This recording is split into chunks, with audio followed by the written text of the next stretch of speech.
હે માએ ગરબો કોરાવ્યો ગગન ગોખ મારે, હે માએ ગરબો કોરાવ્યો ગગન ગોખ મારે.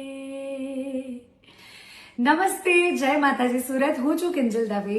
સુરતનું નામ પડે ત્યારે હવે તો પહેલી મને નવરાત્રી યાદ આવે છે, પહેલા સુરતીઓ અને ગરબા યાદ આવે છે.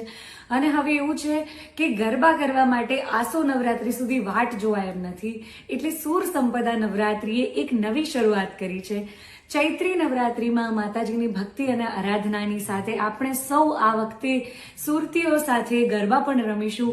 તો આપ સૌને આ 10 દિવસની નવરાત્રી છે, જેમાં પહેલા નોરતે 29મી માર્ચે હું કિંજલ દવે આપ સૌ સુરતીઓને ગરબે રમાડવા માટે આવી રહી છું. તો મી પાસ પર અને બુક માય શો પર હમણાં જ તમારી ટિકિટ બુક કરાવી લો. આપણે મળીએ છીએ 29મી માર્ચે કોસમાળા રિંગ રોડ સંપદા ફેસ્ટિવિટી સુરત. જય માતાજી.